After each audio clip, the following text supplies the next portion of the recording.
Jasage de jeu de rôle qui vous arrive avec une chronique. J'en ai parlé dans un On The Go dernièrement.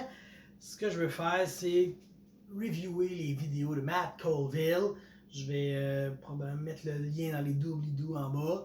Puis je vais les passer. Je ne sais pas combien j'allais en faire, moi juste en faire. Puis tant que je me sens bien.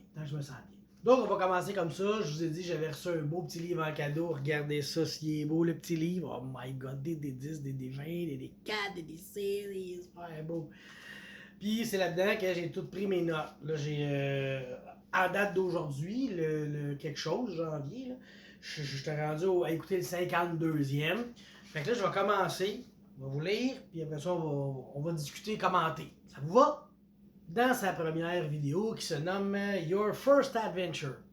J'ai relevé des petites phrases comme ça. Bon, il faut penser que la création de personnages, c'est pas intéressant pour les joueurs. Là, c'est sûr qu'on parle de Donjons et Dragons. Il y a certains jeux que c'est pas si pire, tu sais. Mais il y a des jeux qui sont très lourds à la création, puis tes joueurs vont peut-être pas triper. Fait que faites attention à ça. Si vous voulez vous runner votre première aventure, vous êtes peut-être mieux d'avoir des personnages préfaits, t'sais.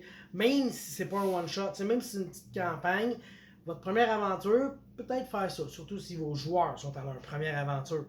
Faut garder en tête qu'en général, 5 encounters, c'est une bonne soirée. T'sais, ça va te remplir ton temps, puis il va y avoir du roleplay à travers ça. T'sais. Faut penser aussi que le roleplay, c'est des combats, c'est des pièges, puis c'est des énigmes aussi. Puis même une scène, genre il rencontre un NPC puis il jase avec, on peut considérer ça comme un encounter. Fait que tu sais, gardez ça à 5 justement, puis vous devrez avoir une bonne soirée. Sa deuxième vidéo, c'était Your First Session. Okay? Fait que là, on avait notre première aventure, là, on a notre première session. Lui, ce qu'il disait, c'est qu'il faut garder en tête que les joueurs aiment et même ils veulent répliquer leur film préféré, leur livre préféré, leur série préférée. Gênez-vous pas pour mettre de tout ça dans vos... Tu sais, moi là, je repense tout le temps à Papa DM, avec Aspen, qui avait Bad Aspen qui était sorti, un peu comme dans l'Armée des Ténèbres, tu sais. Bon, ben les joueurs, ils aiment ça. C'est mémorable de vivre de quoi qu'ils ont vu dans un film. Fait que gênez-vous pas pour reproduire ça, c'est pas un problème. Apportez-en des NPC aussi. Il dit d'apporter des NPC à vos joueurs pour que vos joueurs aient du monde à discuter. Puis tous ces NPC-là peuvent apporter des nouvelles, ils peuvent apporter des précisions sur le monde, ils peuvent apporter du lore, c'est tout ce que vous avez besoin. Vos NPC, c'est ça. T'sais, au lieu de dire en tant que maître, genre, ok, ben là, vous savez que telle affaire, ben là, tu dis, il y a un NPC qui s'en vient voir les joueurs, puis qui va dire, hey, saviez-vous que telle affaire, t'sais. Fait que ça peut aider à développer un peu votre univers, votre monde. Aussi, quand vous donnez des quêtes, au début, là, on parle toujours du début, là, your first session, là, donnez des quêtes claires. Vous n'avez pas besoin y aller dans le gris pâle puis gris foncé. T'sais, vous commencez, là, donnez des bonnes quêtes claires. Investiguez tel endroit. Ce n'est pas une quête claire.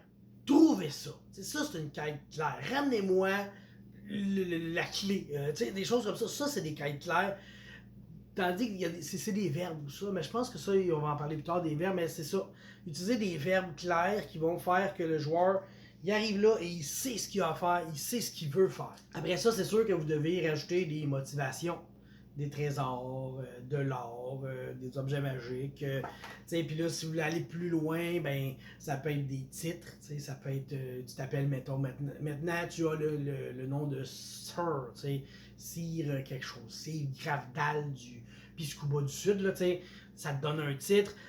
Puis comme j'ai déjà dit dans une de mes vieilles vidéos, pourquoi pas une madame qui vous donne une tarte, parce que vous avez fait de quoi pour elle, mais la madame est pauvre, là, c'est pas quoi, fait qu'elle vous donne une tarte, puis ça vous donne du prestige dans la région, fait d'avoir des belles récompenses, des belles motivations.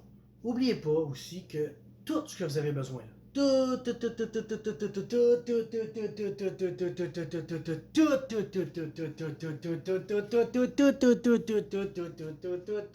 ce que vous avez besoin est en ligne.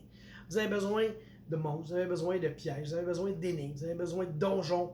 Tout est en ligne. Vous n'avez pas, à la limite, tu n'as rien à faire. Tu peux juste aller ramasser sur Internet tout. Ah, t'as crise Internet. Ce qui peut être bon aussi, c'est de décrire les lieux et les landmarks, les features, je sais pas comment dire. T'sais. Exemple, là, vous pourriez dire, ah ben regarde, allez vers le sud, puis là, vous allez découvrir l'obélisque, puis après ça, vous tournez à droite, puis vous allez croiser la roche en forme de chat. Fait que, tu sais, parler comme ça. Ah oui, dans le coin de la forêt en cœur, là, bon ben, vous allez trouver ce que vous cherchez. Fait que parler comme les gens parlent, et non pas, ok, dans 3 squares par là, ben, X-Crawl, tu sais, aller là, puis dans 6 km, tout, les gens, ils connaissaient pas nécessairement les distances. Fait que utiliser des landmarks, puis des lieux comme manière de décrire vos voyages. S'il y a quelque chose qu'il faut toujours se rappeler, les joueurs n'aiment pas prendre des risques avec le personnage. En général, il y en a qui aiment ça, là. Il y en a, je ne dis pas que ça n'existe pas. Mais en général, les joueurs n'aiment pas prendre de risques avec leur personnage, donc il faut leur donner une petite poussée, il faut les encourager, il faut les obliger, il faut vraiment comme tu leur mettre ça d'impact, tes pouces dans le dos, ah ouais, mets-toi en danger, tu mets des timers, des choses comme ça, parce que sinon les joueurs vont toujours faire comme layback, il n'y a pas de danger, on a fait un encounter, vous voudrez peut-être mieux aller se reposer, laissez-les pas faire. Troisième vidéo. La troisième vidéo, c'était Your First Dungeon. Dans l'épisode First Dungeon, il commençait très tôt dans sa vidéo, je me souviens plus quand, là, moi ça fait des semaines, des mois que je les ai écoutés. Il faut que les gens croient en votre monde. Ils doivent croire en vos institutions, ils doivent croire en vos villes, en votre peuple. Il faut que ça soit crédible. T'sais, si tu fais de quoi que ça n'a pas de bon sens, ça n'a pas de logique, ben probablement tes joueurs vont moins accrocher puis il va manquer un petit quelque chose. Fait que c'est important qu'ils croient en votre monde. Ça s'applique aussi à vos méchants. Il faut que vos méchants aient des motivations crédibles aussi parce que ça fait partie du même tout. Posez des questions à vos joueurs. Ils sont dans le first dungeon. Imagine, ils sont dans leur premier donjon.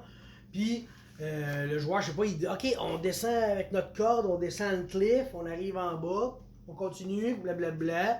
Là, plus tard, oh, on a réussi à vaincre le méchant, moi je l'attache. Ah, t'as pas détaché ta corde là-bas, il va chier, fais pas ça.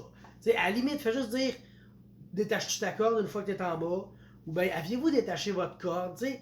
Pose les questions direct à tes joueurs et non pas. Le but, c'est pas des piéger. Le but, c'est qu'il y ait une belle soirée, qu'il y ait du fun. Quand on parlait d'avoir des vilains crédibles avec des motivations, il faut jouer les méchants intelligemment. Il faut jouer les monstres intelligemment. Ils veulent gagner, eux autres aussi. Ils veulent pas crever. Là, ok, on va peut-être exclure les squelettes zombies, là, les affaires qui n'ont pas de cerveau. On va envie de tuer, puis ils vont mourir, on s'en calisse. Mais toute autre créature, là, que ce soit un kobold, un gobelin, un orc, un dragon, il veut pas crever. Là. Lui, son but, c'est de survivre. Fait que ça se peut qu'il fuit. Quand vous faites vos descriptions, on vous encourage fortement à décrire les 5 sens. Tu sais, comment que ça sent, qu'est-ce que ça a de l'air, qu'est-ce que ça goûte, qu'est-ce que tu entends, qu'est-ce que tu touches. Je pense que je les ai fait les 5. En tout cas, décrire les 5 sens, comme ça, les joueurs, ben, ils vont être beaucoup plus dedans que vous rentrez dans une grande pièce de 20 par 20 avec 2 meubles. Manque de quoi? Manque de quoi? Au moins, là, si vous décrivez tout, c'est un petit peu plus long, mais ça met l'ambiance beaucoup plus, puis les joueurs vont plus embarquer. Même moi, je vous dirais que des fois, je l'oublie, ça. Fait que là, c'est pour ça, comme je dis, c'est pour ça que j'ai fait ça. Pour repenser à ça, puis me remettre ça frais dans la tête. Hey, oui, oublie pas de décrire les 5 sens. Puis même que ce que je veux faire, c'est d'écrire vraiment bien, afin que les joueurs n'arrivent pas comme un jet de perception, un jet d'investigation, des passages secrets. Tu sais, ça c'est plate, ça enlève de la magie. Fait que si tu décris bien ta pièce, ok, il y a ça, il y a une torche à côté de la porte, il y a une bibliothèque juste à côté, ben le joueur, je veux un jet d'investigation, pas chier. Dis-moi ce que tu fais. Ah ben je vais tirer la torche. Et voilà, ça rouvre le passage secret derrière la bibliothèque. C'est beaucoup plus plaisant quand tu décris plus, puis que les joueurs ils interagissent avec ta description, qu'ils font juste un geste le crise de feuille. Bien sûr, moi je suis pas bon là-dedans, utilisez le cliffhanger. c'est tellement la puissance du jeu de rôle. T'arrives, puis genre, le joueur, il dit j'ouvre la porte, parfait, ouvre la porte. On se revoit la semaine prochaine. Ah! C'est ça qu'il faut faire. Les cliffhangers, c'est ce qu'il y a de plus fort ici. L'émission LOL sur Amazon Prime, là, ils l'ont compris en tabarnak. Et le dernier conseil pour cette troisième vidéo de Your First Dungeon, ne dites pas vos plans. Même hors game. Dites-les pas. Gardez tout ça secret. Faut pas que les joueurs sachent rien. Il faut que ça leur pète dans la face de leur personnage, pas dans la face des joueurs. Il faut qu'ils soient surpris, il faut qu'ils sentent, qu'ils vivent. Fait que motus et bouche cousue. Ça faisait longtemps que j'avais pas utilisé ce terme-là. Avais-tu déjà utilisé?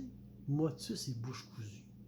Quatrième vidéo de Matt Colville qui se nommait Making Characters. Parce que maintenant, oui, les joueurs ils apprennent à jouer avec toi et tout, mais maintenant ils veulent faire leur personnage. Tu sais, c'est tout à fait normal. Fait que là, on fait leur personnage avec eux autres à Donjon Dragon, peu importe le jeu, même si c'est super compliqué, ça va arriver. C'est le fun d'avoir un modificateur négatif.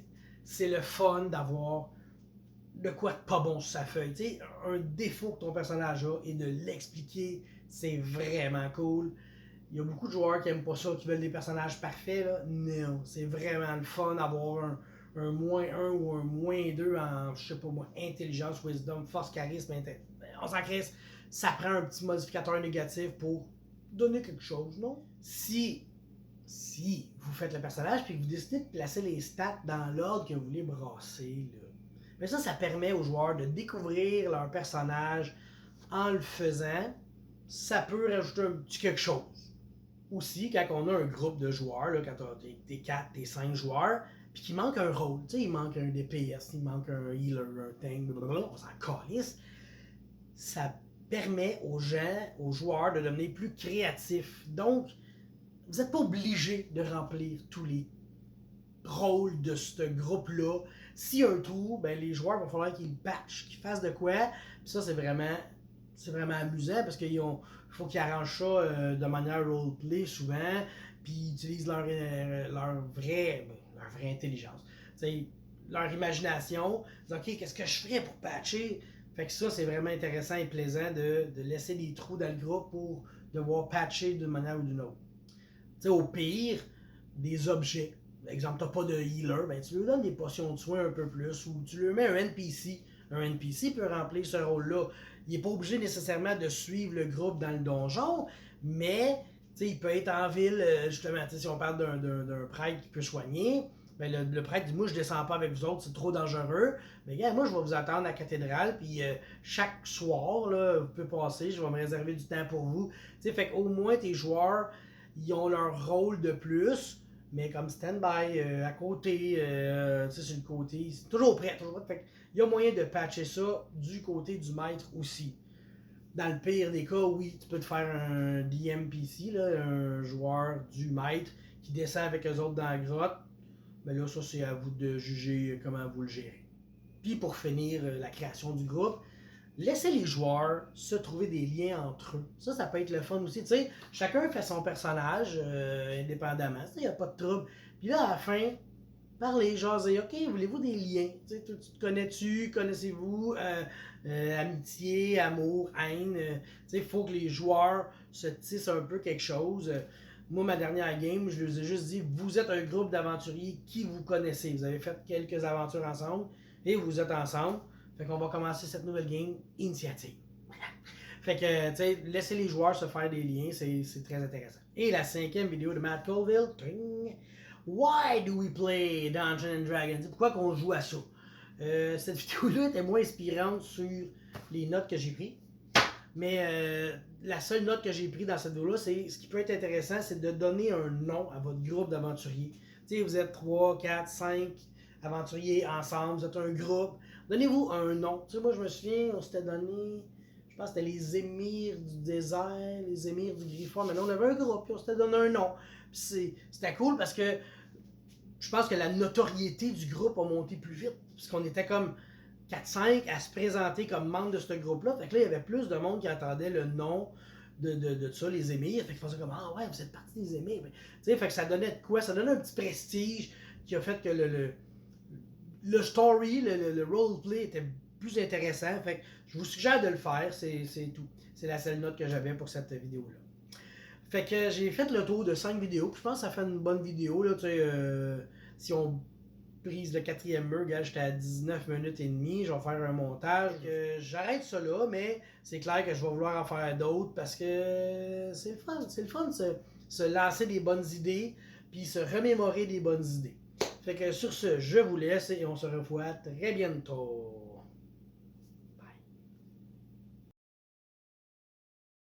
Hey les enfants, c'est à quoi le clown? C'est l'histoire d'un nouveau joueur de donjon qui arrive au magasin puis qui demande au commis j'aurais besoin de dés s'il vous plaît. T'aurais besoin de quel dé? Fait qu'il sort sa feuille. Un des 20 plus 4, un des 6 plus 2, puis un des 8 plus 3.